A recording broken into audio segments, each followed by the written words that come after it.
Essa daqui é a primeira pergunta que Deus faz ao homem. Deus, ele vem sobre a terra, como era costume, para andar com Adão, passear com Adão. Mas, de repente, a Bíblia fala que Deus não encontra o homem. E Deus pergunta, onde está você?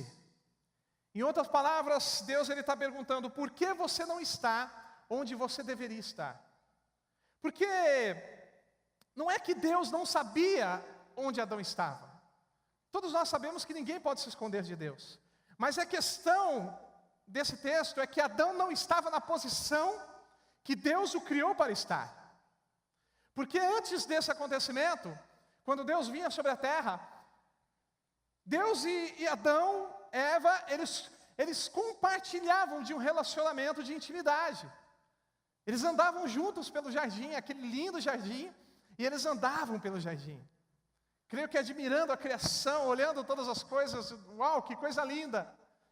Mas nesse momento Deus, ele desce para ter mais um tempo especial, foi no fim da tarde, mais um tempo como esse, especial com o homem, com a mulher. Mas, de repente, ele não encontra Adão. E ele pergunta, onde você está? Onde está você? Imagina você que é pai, é mãe, você está acostumado, talvez, a chegar na tua casa no final do dia, e quando você entra na porta de casa, o teu filho corre até você. Pequenininho aqui, 1 ano, 2 anos. Ele vem correndo, porque ele quer a tua atenção, ele quer teu abraço, ele quer brincar com você. Mas em determinado momento, em determinado dia, quando você entra na sua casa, o teu filho não vem até você. Na cabeça do pai já vem o quê? Alguma coisa aconteceu. Porque normalmente meu filho corre até mim, ele sempre está aqui, ele sempre está me esperando na porta. Mas dessa vez ele não veio. Deus, ele pergunta, onde está você? Eu creio que todos aqui já usaram GPS. Talvez seja um dos aplicativos do celular mais comum dos nossos dias. A função do GPS é te apontar um destino. Quando você quer chegar num lugar onde você não sabe chegar por conta própria, e não é novidade para nenhum de nós que nós não conseguimos chegar na eternidade por conta própria, o GPS, ele te aponta ao teu destino. Ele te leva ao teu lugar. Mas, presta atenção, para o GPS te dar um destino, ele precisa saber onde você está, não é verdade? Porque se você coloca o destino, ele até mostra o destino. Ele mostra, ó, é aqui que você quer chegar, mas ele não te dá rota. Ele não te guia ao teu destino. Primeiro ele precisa estar com o localizador ligado, ele precisa saber onde você está. E com Deus é o mesmo princípio. Antes de ele te levar para o destino que ele tem para a sua vida, a primeira coisa, ele precisa saber onde você está. E é por isso que ele pergunta, onde está você? E o maior problema não é Deus não te achar, mas é o fato de, assim como Adão, você não estar na posição que ele criou para você estar. Esse é o problema. O problema não é a incapacidade de Deus de te encontrar, porque ele pode te encontrar em qualquer lugar, você não tem como se esconder de Deus.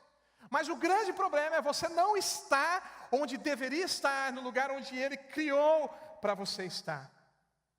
E meu irmão, o maior interesse de Deus não é o que você está fazendo, mas sim é onde você está. Porque o local onde você está, ele define o que você está fazendo. Quem é mãe e pai aqui vai entender o que eu estou falando.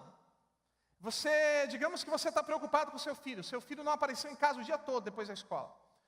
E você está preocupado, você já ligou para os amigos, você já ligou para primos, para familiares, e você não encontrou ele. Mas de repente, no final da noite, o teu telefone toca. E você vê que é o número dele, que antes você não conseguia, antes não atendia, ou antes estava no caixa postal. Mas de repente ele está te ligando. Você está preocupado. Qual é a primeira coisa que você pergunta para ele? Onde você está? Não é verdade? Você não pergunta o que você está fazendo. Você pergunta, onde você está? Fala agora. Principalmente as mães que são mais preocupadas. Me fala onde você está. Por quê? Porque você já entende que o lugar onde ele está já define o que ele está fazendo. Se ele falar, eu estou na escola, você já sabe que ele está estudando. Ou deveria, né? Se ele falar, estou na faculdade, não, então tudo bem, está estudando. Se ele falar, eu estou na casa do meu primo, você entende que ele está seguro na casa da família. Ou seja, o início de tudo é onde você está. Toda a tua vida, Os teus comportamentos são uma resposta do lugar onde você está, da sua posição. E Deus, Ele colocou essa palavra no meu coração, meu irmão, porque Deus trouxe isso queimando ao meu coração, porque Ele tem me falado que existem muitas pessoas que ainda não estão onde Ele criou para estar. Ele criou uma posição maravilhosa para você, Ele te deu um lugar maravilhoso, mas existem muitos de nós que ainda não estamos sentados na mesa que deveríamos estar sentados, que não estamos no lugar onde Ele nos criou para estar. E o grande interesse de Deus, o princípio de Deus, não é mudar a nossa ação, mas é o lugar onde nós estamos. O interesse de Deus não é mudar o nosso comportamento, mas a nossa identidade. Porque quando Deus muda a nossa identidade, Deus, Ele muda o nosso comportamento. Quando Deus muda o lugar onde nós estamos, as nossas ações também são mudadas. Então tudo começa na posição, aonde você está. Onde você está. E nessa manhã eu quero trabalhar sobre isso. E eu quero pensar e refletir sobre isso. Onde eu deveria estar?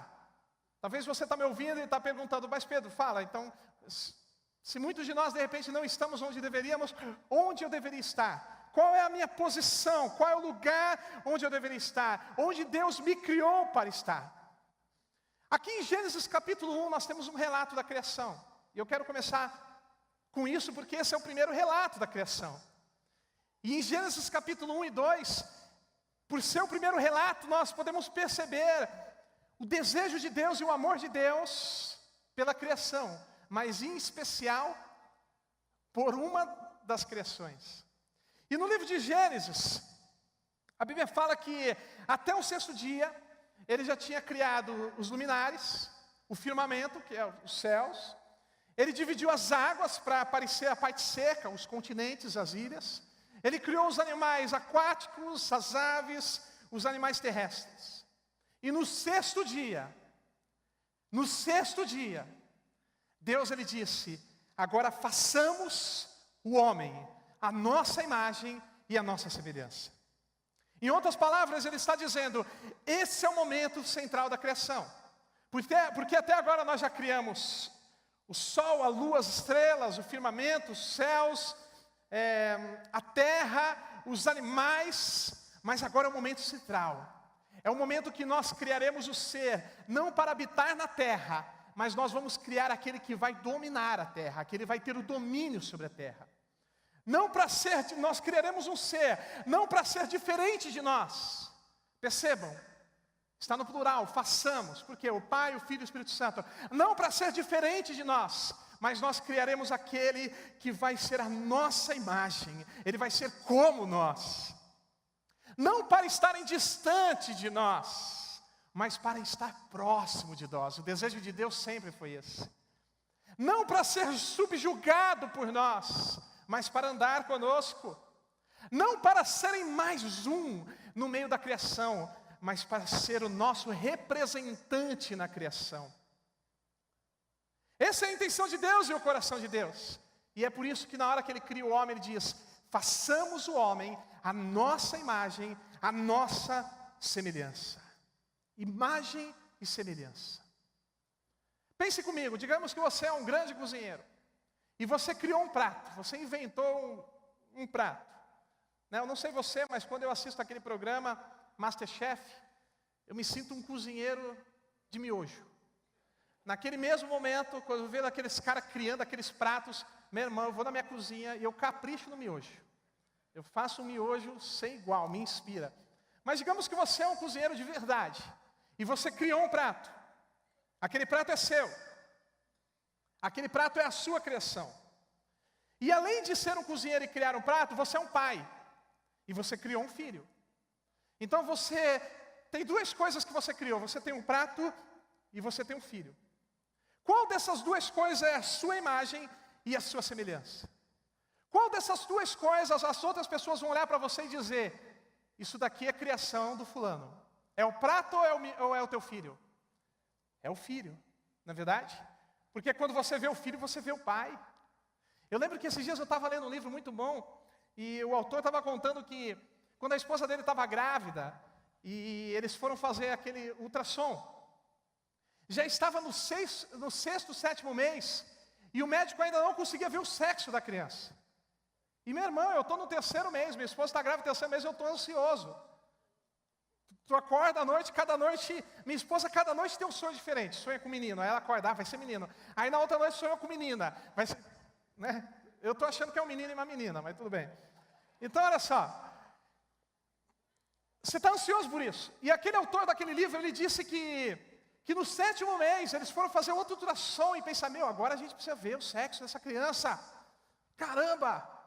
E aí, novamente, eles estão lá fazendo ultrassom, o médico olha para eles e diz assim, acho que eu nunca vi isso é muito raro. Essa criança, o filho de vocês, fica de perna cruzada. Não dá para ver o sexo dele porque ele está de perna cruzada. Naquele momento, o pai e a mãe começaram a rir. E o médico, nossa, mas por que você está rindo? Porque o meu marido, o pai, ele senta, ele cruza as pernas. Ele dorme de perna cruzada. Onde ele está de perna cruzada. Aquele feto aqui, né? Que nem ainda se tornou um bebê, é um feto, mas já tem vida. Já tem muita vida. Ele já reproduz a imagem do pai dentro da barriga da mãe. Por quê? Porque a imagem do pai é o filho. A imagem do filho é o pai. Então, Deus ele disse, façamos a nossa imagem e a nossa semelhança. O prato não é a tua imagem, a sua invenção não é a sua imagem é o seu filho. É ele que representa você. E aqui no versículo 26, na parte B, quando Deus ele cria o homem, diz, façamos o homem a nossa imagem e semelhança, ele começa a mostrar um pouco o que ele esperava do homem, e vejam que Deus, ele nesse texto, ele dá autoridade para o homem sobre a terra.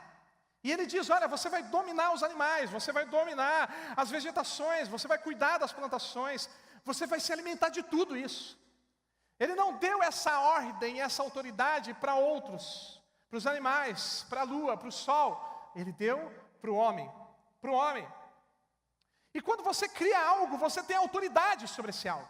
Na verdade, se você cria, se você inventa algo, você tem direito sobre aquilo que cria. Somente você pode mudar, alterar, editar alguma coisa. O cientista que faz uma nova invenção, ele tem autoridade sobre a invenção. Aquilo pertence a ele, só ele tem o domínio daquilo. E o Criador, quando cria algo, a autoridade é dele. Mas vejam, nesse texto, Deus, ele está dando a autoridade para quem?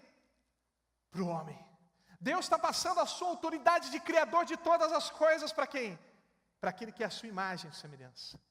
Sabe por quê, meu irmão? Porque o desejo de Deus sempre, o desejo de Deus ao criar o homem, sempre foi, não um relacionamento de Criador e criatura, mas um relacionamento de pai e filho. Deus criou o homem e deu ao homem a autoridade dele, a representação dele, o domínio dele.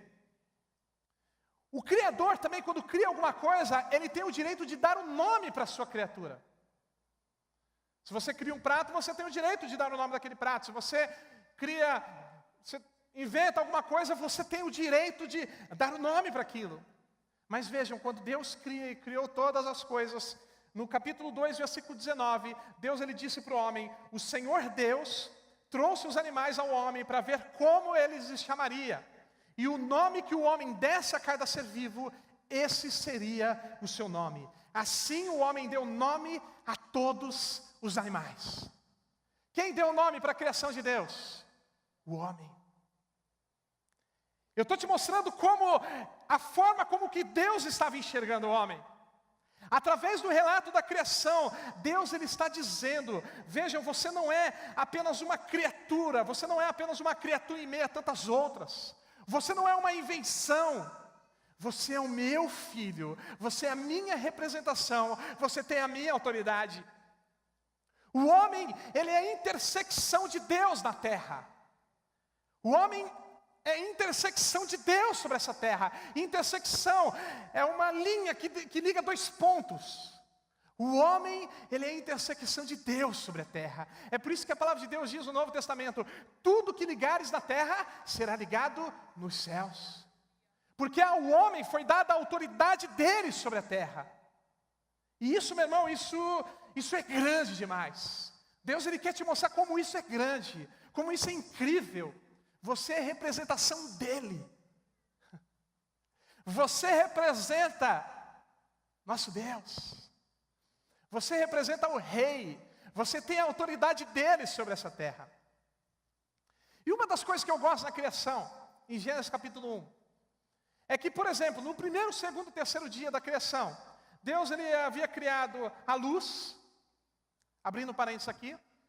É interessante porque Deus disse, haja luz. E o que aconteceu? Houve luz.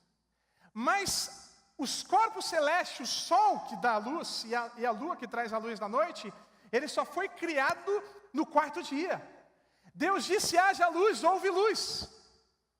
Mas como houve luz se ainda não tinha sol? Deus é incrível, meu irmão. Isso aqui já apontava para algo que aconteceria e estaria descrito lá em Apocalipse 21. Porque a Bíblia fala que na Nova Jerusalém, nós não precisaremos do sol nem da lua para iluminar a terra, porque o Cordeiro de Deus a iluminará. O Cordeiro de Deus é a sua lâmpada. A glória de Deus ilumina a terra. Isso é incrível, a Bíblia é incrível. Aleluia! Deus disse, haja luz e houve luz. E aí, nesse primeiro, segundo, terceiro dia, voltando para o texto, Deus criou a luz, Deus criou o céu, Deus criou a parte seca entre as águas, os continentes, as ilhas. Quando Ele terminou de criar tudo isso, Ele olhou para tudo isso, coisa grande. Céu, a luz, parte seca, os continentes, o mundo todo, o universo todo. Deus olhou para toda a sua criação, e sabe o que está escrito na Bíblia? Sabe o que Ele disse? Ele diz assim, é bom. É bom. Foi isso que Deus disse, está lá. Deus olhou sua criação e disse, é bom. E no terceiro dia Deus terminou, na segunda parte do terceiro dia, Deus criou a vegetação.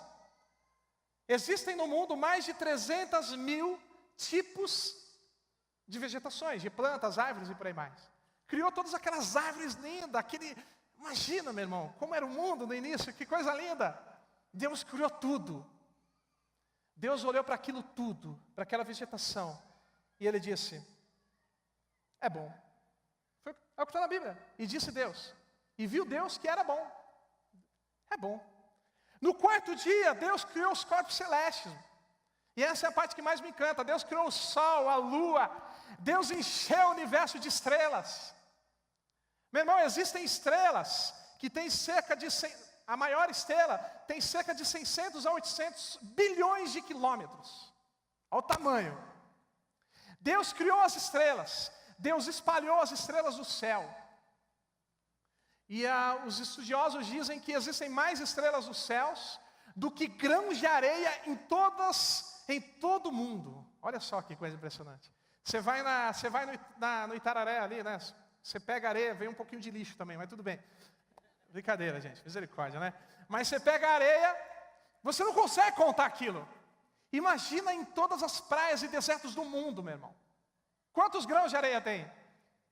Os estudiosos dizem que existem mais estrelas nos céus do que grãos de areia em todo o mundo.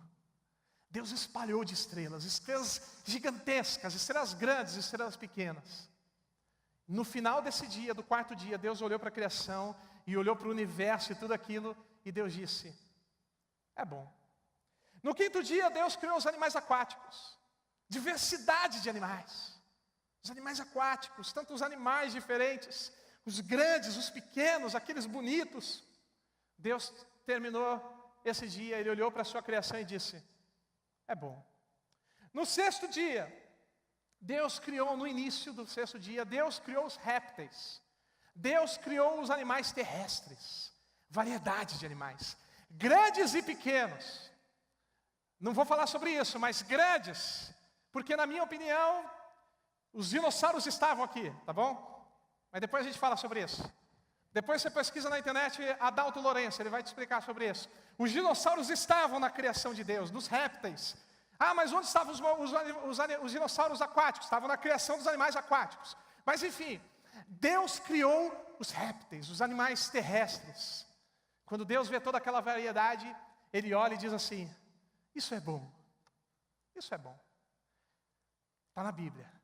No sexto dia, na segunda parte do sexto dia, a Bíblia fala, no versículo 21, que Deus criou o homem, a sua imagem e a sua semelhança. E quando Deus olhou para o homem, Sabe o que Deus disse? Isso é muito bom. O único dia da criação que Deus olha para a criação e fala diferente é quando Deus criou o homem. Deus criou tudo muito maior que o homem. E Deus dizia, isso é bom. Mas quando Deus criou o homem, a sua imagem e semelhança, a Bíblia fala, e viu Deus que era muito bom. Muito bom. Não porque o homem é maior que tudo isso, não porque o homem é mais complexo que todo o universo, embora eu acredito que sim, mas porque o homem não seria uma criatura, o homem seria filho dele. Meu irmão, você pode conquistar muitas coisas nesse mundo, nessa vida, você pode criar muitas coisas, você pode ter criado a roda, a luz, o avião, você pode encontrar a cura do câncer, mas a tua maior criação sempre vai ser o seu filho. O seu filho sempre vai ser a sua maior criação. Você pode ter milhares de empregados, ser um homem famoso, um homem rico, mas ainda assim, nada é tão bom como o seu filho. É por isso que o homem tem um destaque diferente, porque Deus não criou o homem para ser criatura, Deus criou você para ser filho dele, em nome de Jesus. E isso é diferente de todo o resto da criatura. Aleluia, Deus não te criou para ser subjugado por Ele, mas Deus te criou para andar com Ele, para um relacionamento de intimidade. O homem ama seu filho mais do que tudo, o homem, a mulher também, tá bom? Quando eu falo homem, eu estou me referindo ao homem e à mulher. O homem, ele sempre está disposto, a mulher, a dar a sua vida pelo seu filho. E esse amor que você tem pelo seu filho, que você entende o que eu estou falando, ele foi importado de Deus para você. Quando Deus disse, vamos fazer a nossa imagem, nossa semelhança, Deus está importando esse amor de pai. Por quê? Porque Ele é pai e Ele ama. Então você quer saber o quanto Deus te ama? Você que é pai e mãe, multiplica o amor que você tem pelo teu filho por 1000. É daí para mais que Deus te ama. Sabe por quê? Porque por mais que você ame o teu filho, na nossa natureza há interferência do pecado, da maldade, do egoísmo. No nosso amor existe influência do nosso pecado, mas o nosso Pai, Ele é perfeito, e nele não há influência nenhuma sobre o amor dele. É por isso que Ele te ama de forma perfeita. Ele te ama de forma perfeita.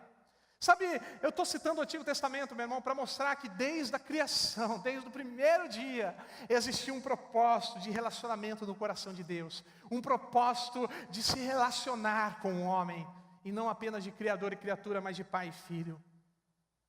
Mas a Bíblia fala no capítulo 3 que o homem caiu. Deus criou o homem para um relacionamento, mas o homem caiu. Deus, Ele disse, olha, você pode comer de tudo, você não vai comer de uma árvore. Tinham 2 árvores no meio do jardim, você só não vai comer de uma, da árvore do bem e do mal. Mas o homem vai lá e come da única árvore que não deveria comer. A árvore do bem e do mal representa a capacidade do homem de acertar ou errar, de escolher o que é certo para a sua vida, de distinguir o mal e o bem e andar por conta própria, representa a lei. O homem tentando chegar a algum lugar pela sua própria força. O desejo de Deus desde o início é o desejo de um relacionamento de pai e filho.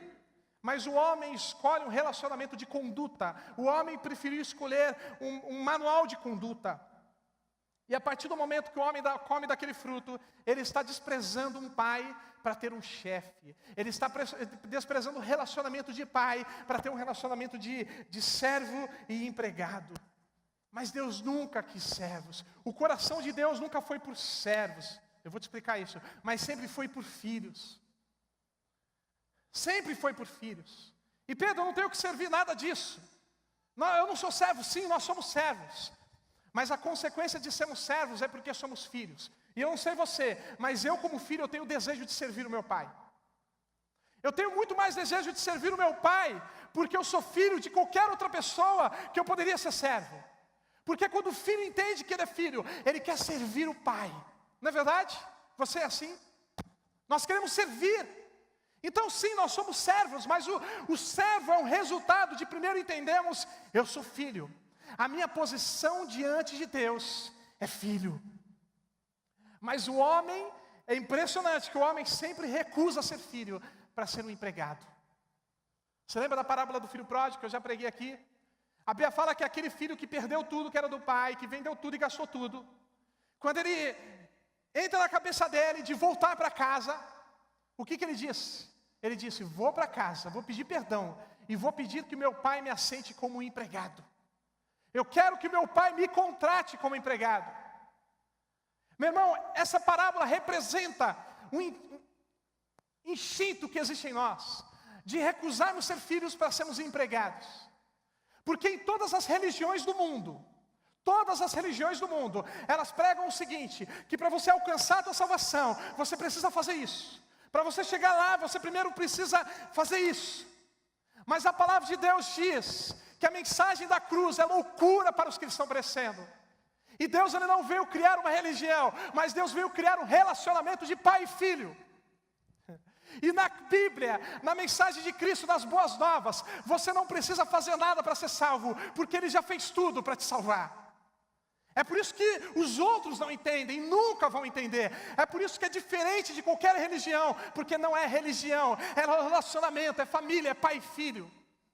Mas o homem tem na cabeça, o homem na maioria das vezes, ele prefere pagar para receber algo. Não, eu quero ser empregado, eu quero ser um funcionário. Só que presta atenção, funcionário não precisa de graça. Porque o funcionário, ele recebe aquilo que é por direito dele. Ele trabalhou e no final do mês ele recebe. E é por isso que o homem, ele sempre quer ser empregado. Ele quer trabalhar para receber. E meu irmão, Deus, ele te fez filho. Você não precisa trabalhar para ser salvo. Ele já trabalhou bastante por você para que você seja salvo. Isso é graça, isso é boas novas, isso é evangelho. E muitas vezes nós estamos recusando isso, em sermos filhos e recebemos tudo isso. Não, eu quero que o Senhor me contrate como um empregado. Se você quer isso, infelizmente você não está no lugar certo, você tem que procurar uma religião. Porque no Evangelho das Boas Novas, tudo já foi feito de graça para você, meu irmão. Aleluia. Mas a graça de Deus, mas graças a Deus, que a Bíblia ela não termina em Gênesis e Êxodo. O homem caiu e perdeu esse relacionamento. O homem já não conseguia mais se relacionar com Deus. E o livro de Gênesis, o livro de Êxodo e todo o Antigo Testamento é a história do homem tentando chegar a Deus, mas não conseguindo. Mas não termina aqui. E deixa eu te lembrar uma história que eu gosto muito, meu irmão. Quer que eu pegue outro microfone? Precisa? Tá. Uma história muito especial no Antigo Testamento, que aponta para esse acontecimento. A história é de um homem chamado Mefibosete. O homem caiu. O homem não mais conseguia se relacionar com intimidade com o pai. Agora vivia um relacionamento baseado no manual de condutas. E não é novidade para ninguém que ninguém consegue cumprir as 600 leis do Antigo Testamento. Mas Deus deu um jeito nisso. E a história de Mefibosete, que está lá em 2 Samuel capítulo 9, não precisa abrir, mas ela representa esse jeito que Deus deu. É uma tipologia, uma representação desse jeito que Deus daria na cruz. Davi, ele tinha uma aliança com Jonatas, era seu amigo. E a aliança dele com Jonatas era o seguinte: olha, se você morrer, eu vou cuidar da sua família. Na verdade, Jonatas pediu isso e Davi aceitou. Davi tinha uma aliança. Jonatas morreu, Saul também morreu. Davi era o novo rei de Judá. Mas a Bíblia fala que Davi vai até uma mulher chamada Ziba. E Davi ele pergunta: Ziba, tem algum filho do rei por aí? Tem alguém da família de Jonatas, alguém da família de Saul? E Ziba fala de Mefibosete. A Bíblia fala que Ziba trouxe Mefibosete até Davi. Mefibosete era neto do rei. E naquela época o comum era que Mefibosete fosse morto por Davi. Porque todos os familiares, normalmente, eles eram mortos. Porque em um determinado dia eles poderiam exigir o trono. Eles poderiam se rebelar contra o trono. Porque eles eram netos. Ele era neto do antigo rei, do rei que veio antes. Mas não. Deus ele chama Mefibosete, Davi chama Mefibosete e diz assim: olha, tudo que era do teu avô agora é teu. E a partir de hoje, você comerá sempre na minha mesa. Davi era rei. Ele está dizendo: você comerá na mesa do rei. 2 Samuel 9,13 diz: então Mefibosete, que era aleijado dos pés, foi morar em Jerusalém, pois passou a comer sempre à mesa do rei. Meu irmão, essa é uma tipologia incrível, que aponta um relacionamento que foi restaurado. Vejam só, essa história que por mais que era uma história real, apontava algo que ia acontecer no futuro. Davi, ele representa o pai, ele representa o nosso pai. Jonatas representa Jesus, Mefibosete somos nós. Jonas, pela morte de Jonatas, Davi cumpre uma aliança e traz Mefibosete à mesa do rei, comendo como filho. Pela morte de Jesus, o Pai cumpre uma aliança e nos traz a sua mesa, a mesa do rei, a mesa onde somente a família real senta e come. Por mais que é uma história real, apontava um sacrifício no futuro. Jonatas morreu e por causa da morte dele, Davi trouxe o seu filho para comer na mesa. Por causa da morte de Jesus, Jesus morreu, ressuscitou, mas devido à sua morte e ressurreição, o Pai nos trouxe a mesa da família. A mesa da família, porque quem come na mesa é família. Os servos não comiam na mesa. Ah, mesa do rei, vai ver que é no cantinho, é uma mesa paralela. Não, é na mesa do rei, porque é a mesa da família. Somente os filhos comem nesse lugar. E quem é Ziba? Ziba também somos nós, que vamos levar outros Mefibosete à mesa do pai. Ziba é você, que vai anunciar o pai e vai trazer Mefibosete à mesa dele.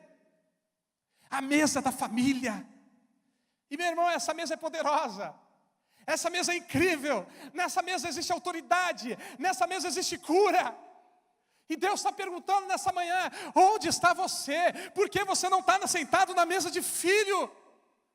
Por que você está procurando a mesa de empregado? Por que você está em pé na casa? Senta na mesa da família. Porque você não é empregado, você é filho. E filho senta na mesa da família. Aleluia. Isso me lembra uma história no Novo Testamento, uma história poderosa.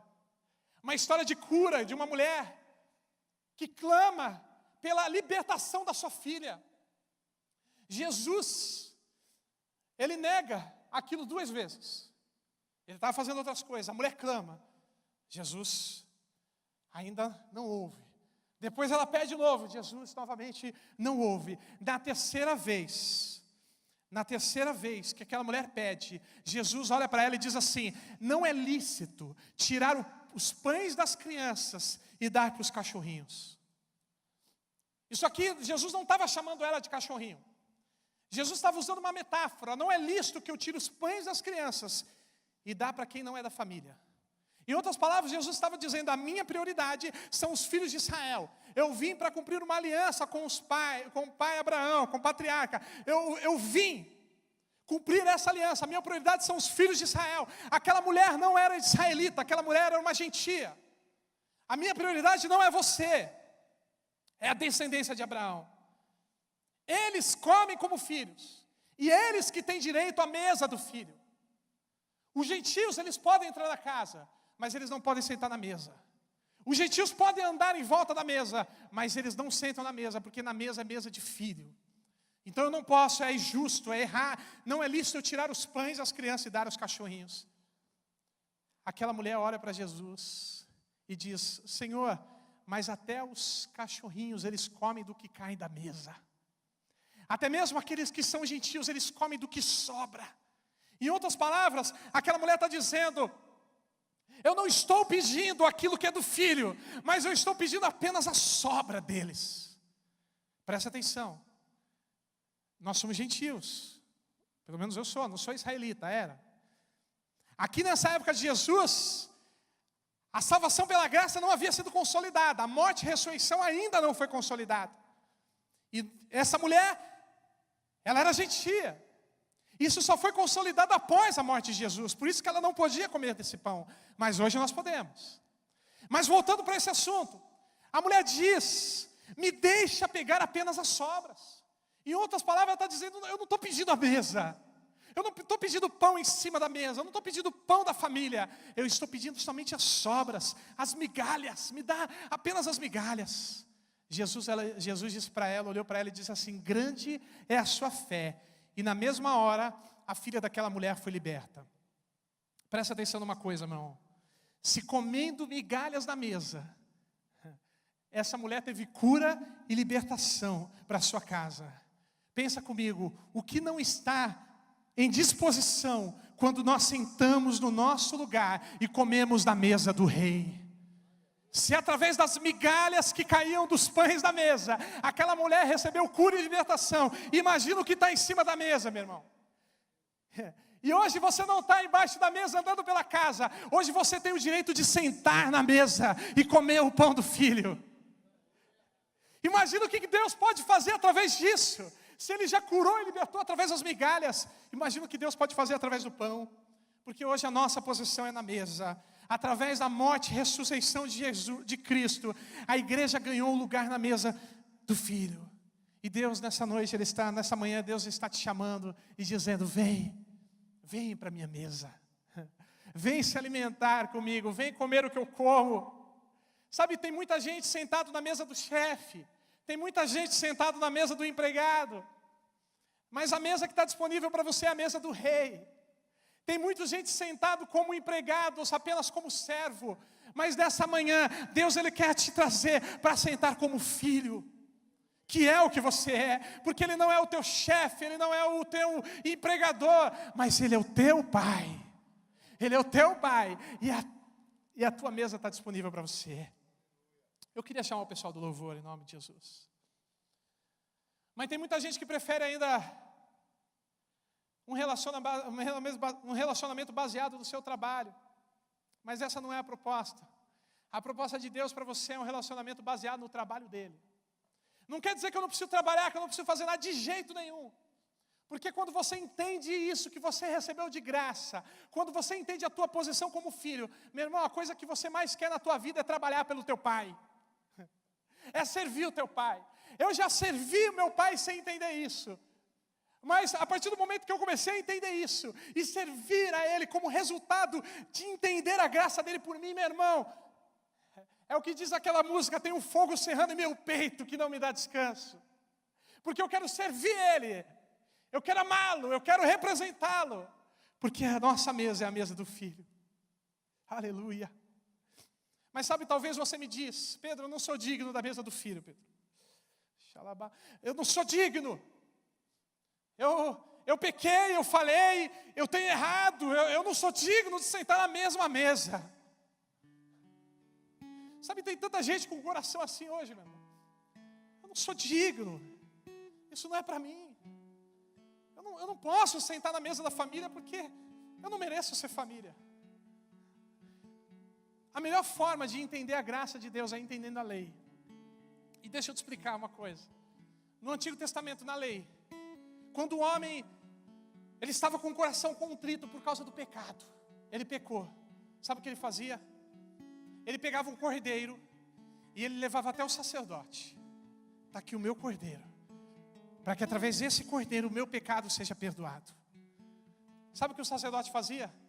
O sacerdote examinava o cordeiro. Ele procurava alguma imperfeição, virava, colocava para cima, para o lado, procurando alguma imperfeição.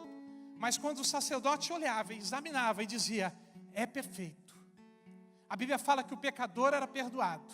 O pecado era perdoado e o pecador era aceito. Presta atenção numa coisa. João Batista, quando ele viu Jesus se aproximando, ele disse assim: eis o Cordeiro de Deus que tira o pecado do mundo. Presta atenção numa coisa. O sacerdote não examinava o pecador. O sacerdote examinava o Cordeiro. Pedro, mas eu não sou digno, eu não sou perfeito. Sim, você não é, eu não sou, mas o Cordeiro é. O Cordeiro é perfeito. Ele te fez digno, Ele morreu por nós, para hoje nós temos acesso à mesa do Pai, à mesa do Rei. Essa é a tua posição. Então, meu irmão, se Deus te perguntar hoje, onde você está, você olha para Ele e diz assim: eu estou na mesa, eu estou na mesa da família, eu estou no lugar do filho, porque eu não sou apenas o teu servo, eu sou o teu filho, eu não sou apenas meramente um empregado, eu sou o teu filho. Se coloque de pé e vamos adorar o nosso Pai em nome de Jesus. Aleluia. A palavra de Deus, a Bíblia termina com um convite. Apocalipse 22. A Bíblia é cheia de convites. Apocalipse 22, a Bíblia diz assim: o Espírito e a noiva dizem: vem. E todo aquele que ouvir a resposta, responda: vem. Quem sentir sede, venha. E todos quando desejarem, venham e recebam de graça da água da vida. Ela está disponível. Ela está disponível na mesa. É na mesa da família. É no lugar do filho, meu irmão. Aleluia. Se coloque diante de Deus em nome de Jesus. Eu não sei como você tem vivido. Eu não sei de que forma. Eu não sei qual é o lugar onde você está. Mas Deus, nessa manhã, Ele quer te trazer à mesa. E Ele está dizendo: você é meu filho. Filho age como filho.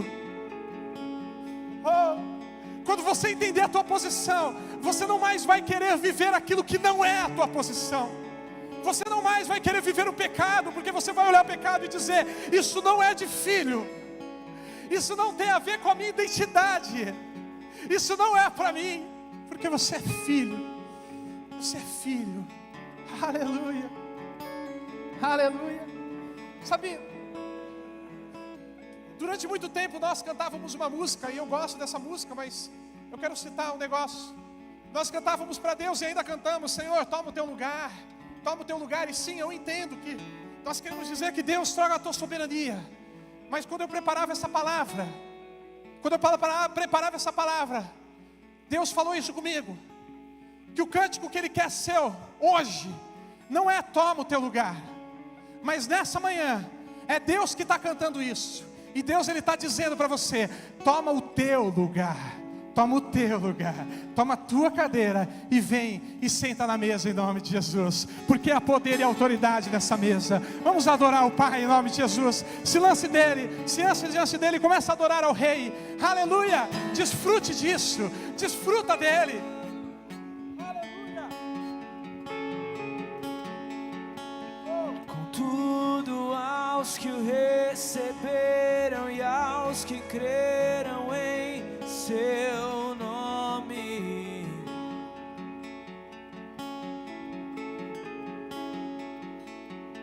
deu-lhes o direito de se tornarem os seus filhos.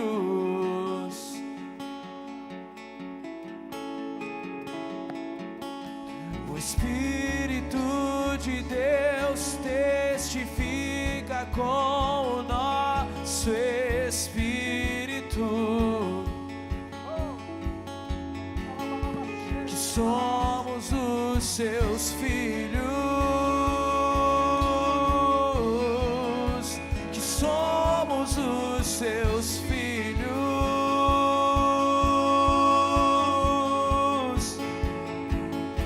O Pai me adotou, o teu amor me encontrou.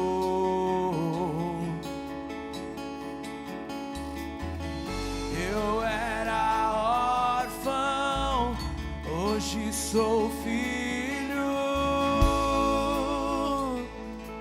Aleluia. Rapidinho.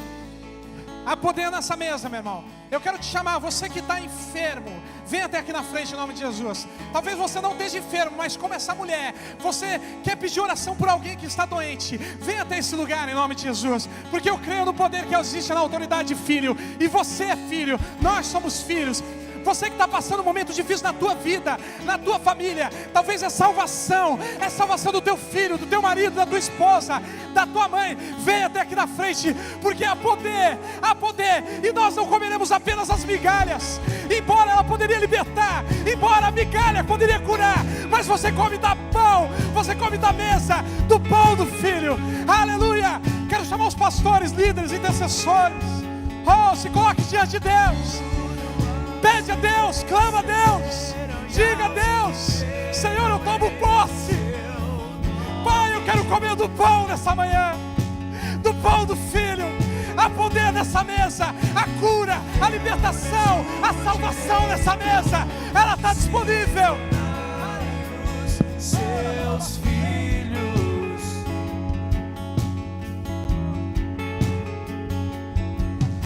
o Espírito de Deus testifica com o nosso espírito que somos os seus filhos.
Sou filho,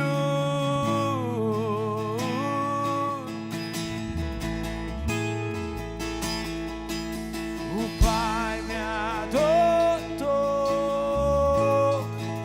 o teu amor me encontrou.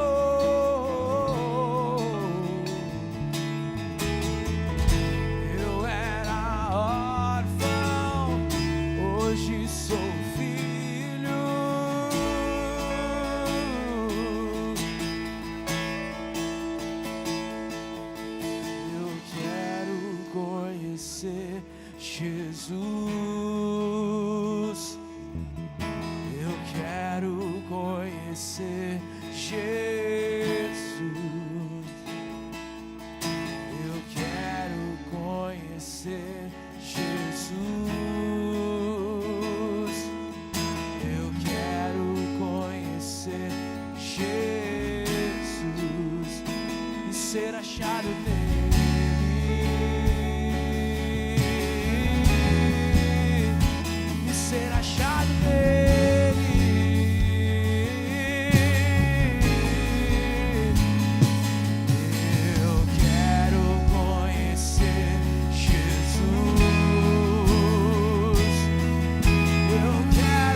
Aleluia.